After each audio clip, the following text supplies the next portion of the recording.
In 1999, Sony and game development studio Nanaonsha released Jammer Lammy, a sequel to the hit iconic game Parrapa the Rapper.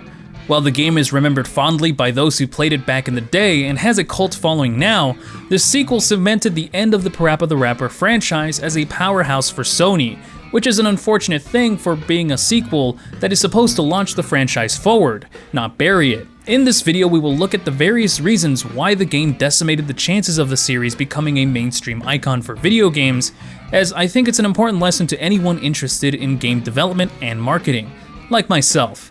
But first, let's take a look at the background. In 1995, Sony launched the PlayStation 1 worldwide, a result of the breakup between Sony and Nintendo regarding CD-based consoles. Sony, needing a game for their spontaneous venture, invested heavily in new game development, practically giving out blank checks to anyone with an idea to make a game that would sell PlayStation units. One of the people who was approached by Sony was a Japanese pop musician by the name of Masaya Matsuura, who designed the gameplay of Parrapa the Rapper. Joined by artist Rodney Greenblatt, Parrapa the Rapper took form as the first true rhythm game, featuring a catchy soundtrack and appealing cartoon visuals. The game became a success in Japan and released worldwide, selling millions of copies. One important thing to note is that initially the game was never intended to be released in the West, particularly in the United States, because Sony believed that Americans only ever wanted cutting-edge 3D games rather than something that looked cute and 2D. However, after selling 1 million copies in a year, they changed their minds. Another thing to notice is that Sony's American division didn't have much of a clue on how to market it, and went to the route of, because it looks cute, it should be marketed to children, contrary to how in Japan, the game was marketed to young adults and teenagers. Rodney Greenblatt felt Sony made a misstep with the American marketing, stating in an interview, "They were marketing it towards little kids, and I knew that wasn't going to be good because it was a little too hard for little kids. Our audience in Japan was made up of teenagers and college kids, but here it was for little kids, which was a mistake." Regardless, the game was no doubt a hit, a franchise waiting to happen. All it needed now was a sequel, and this is where we start with... It's kind of unusual to think that problems would arise immediately from the beginning, but with hindsight, it's very clear that the sequel to Parrapa the Rapper suffered throughout its entire development cycle. But that's not to say that the final product was bad. Jammer Lammy, in my opinion, was a phenomenal sequel that gave us a lot in terms of what we expect from a higher budget, that being more content and better presentation. But let's start at the very beginning of the problems list and go down in chronological order. Problem number 1. Not a direct sequel. Most developers, when conceptualizing a sequel to a successful franchise, would usually go for a safe and obvious direction. Make the same game but build upon it to make it better and more plentiful. However, Nanaonsha is not most game studios, and Matsuura is not most game designers. He is first and foremost an artist, and while making a direct sequel appears to be the obvious choice, I do have to commend him for trying something outside of the status quo, as just making a direct sequel, at least to me, sounds a little boring. However, there is a reason why developers would want to work on a direct sequel than make something entirely new.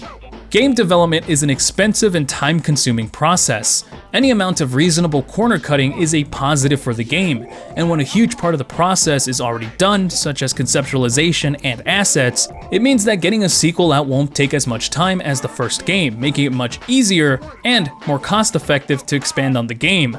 However, with Jammer Lammy, there was a lot that would need to be made. New characters, new story, and a new style of music. There was a lot that made UJL different from the first game.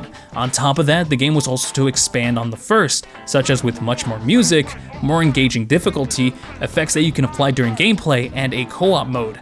I know I'm skipping over a lot of features here, but all you have to know is that the game was a massive upgrade to the original in a lot of ways, and that meant that the development cost would be rising exponentially, instead of having a game that would start its development and release in a little less than 2 years.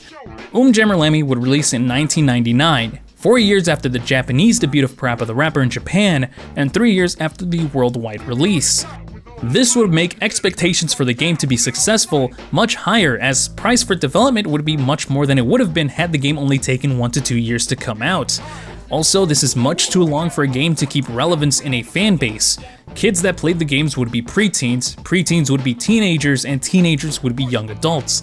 Plenty of time for someone's tastes to change, and plenty of time for someone to forget and in turn affect the game's brand recognition. Brand recognition is an important thing in marketing. It ensures that someone recognizes a brand and quickly and effortlessly associates a product with something else. And if a game doesn't have good brand recognition, it can hurt a game's chances to be picked up by existing fans. By having UJL be a pseudo standalone title, it made it much harder to associate it with its hit prequel. A single glance at the box cover, it's extremely difficult to say that it's supposed to be a sequel to Parrapa the Rapper. How do we know it's not a different series? How do we know that it's not just a simple spin-off? Given the fact that the previous game was released 4 years ago, and it's understandable why the game would suffer on that front. Jammer Lammy could have benefited greatly from being released in a timely manner, as it would have made it more clear that the game was truly a sequel. Rodney Greenblatt had this to say about the development time. "Yeah, we took too long. We spent 2 years working on Jammer, and we should have blasted out another Parrapa game in a year to keep the ball moving. By the time Lammy came out, there was already a lot of other music games coming out, like dancing games, and we were sort of little behind, I thought, by the time Lammy finally got out there." But brand recognition isn't everything. The game could still be successful without it, and eventually news would get out that it's a sequel, but that isn't the only part of the game that suffered marketing-wise. Problem 2. Marketing. Rodney Greenblatt's quote earlier in the video ended with this statement: "The US Sony never got me. Never figured out what I was doing, never figured out Matsura's thing." In these few words, Greenblatt perfectly summarized what was a critical failure of the franchise's marketing when it came to the US release of the game.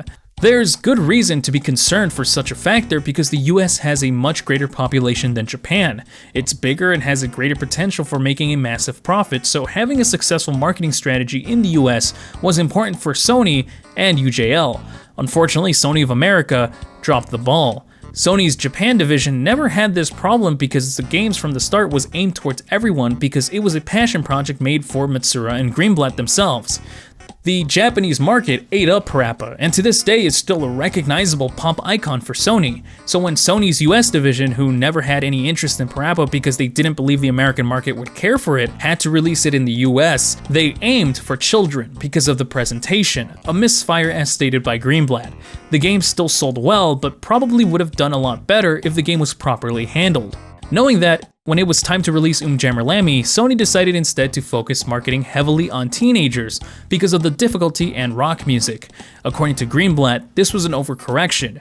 It's obvious to us nowadays that the best way the games should have been handled should have been by not restricting the marketing to a single demographic, as the games can appeal to anyone at any age. After all, that's what makes it a passion project. It wasn't made with a market audience in mind. It was just something that Matsura and Greenblatt wanted to make, and if that happened to sell well, then good for the game. However, as we know, things didn't end up this way, which is where we go to our next problem. Problem 3.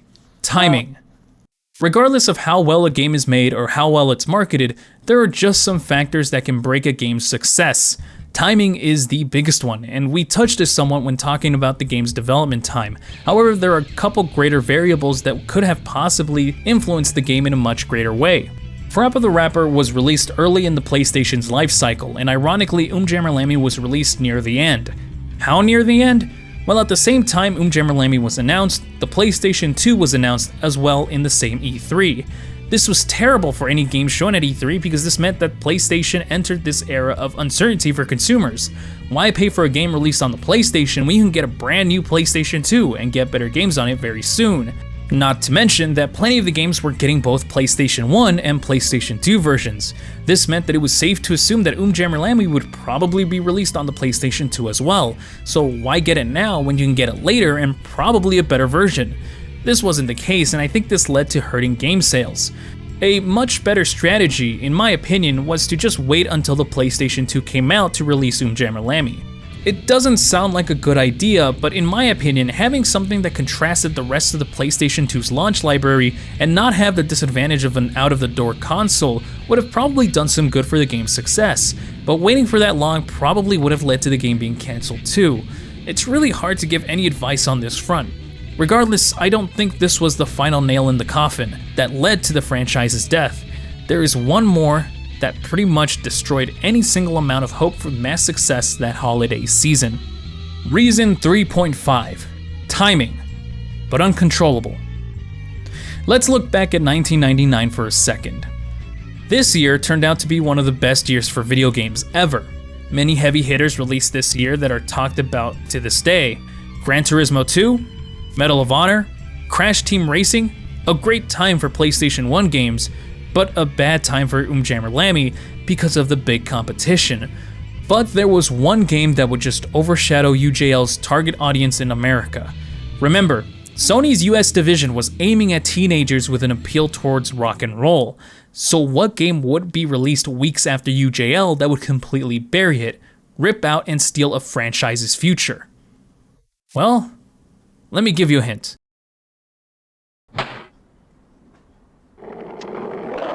Tony Hawk's Pro Skater was released on September 27th, 1999 to critical and commercial success, only a month after Jammer Lammy.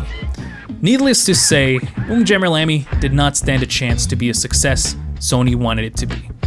It's not even as if the game sold badly. Rather, according to Rodney Greenblatt, it just didn't make the explosive sales it needed. Unfortunately, official numbers are not available. And that's pretty much where the game franchise basically started dying. With Jammer Lammy not meeting expectations and Parrapa the Rapper 2 not doing so well either, then came the end.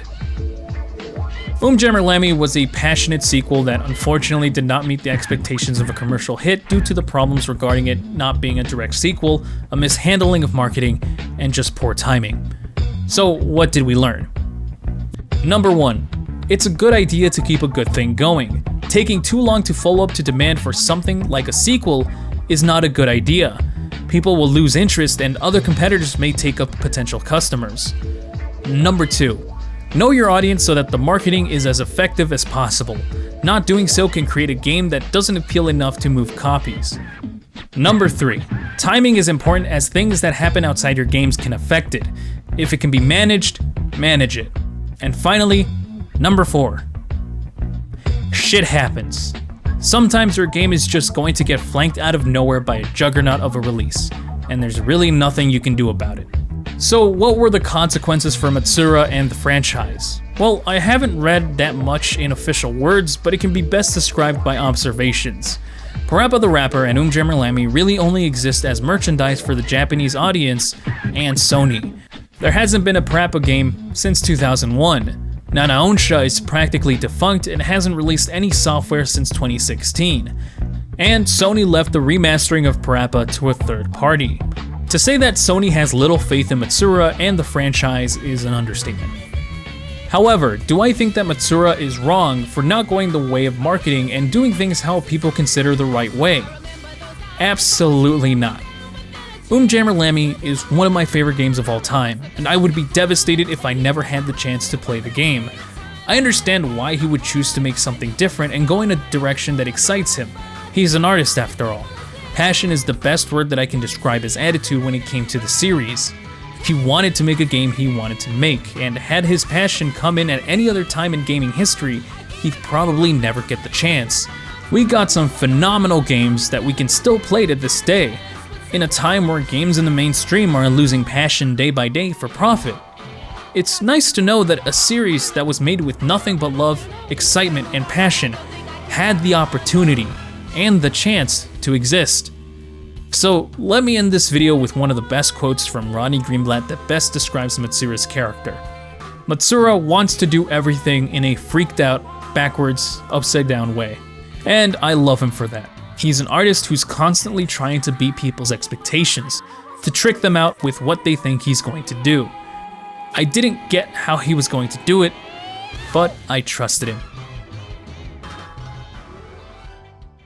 Hey, welcome to the end of the video. Thank you so much for watching, and one thing that I do want to talk about is music, and usually I don't have an opportunity to talk about music because it's a gaming channel, but since we're talking about Jammer Lammy and I'm a huge fan of rock, I do want to share like a playlist of a bunch of rock songs that I found, that are not older than maybe 2 years, modern rock stuff that's been released recently that I wanted to share. I think they're good music, and I think you might enjoy them. I can even bet you that you've probably never listened to any of them, so it'll all be new and very exciting.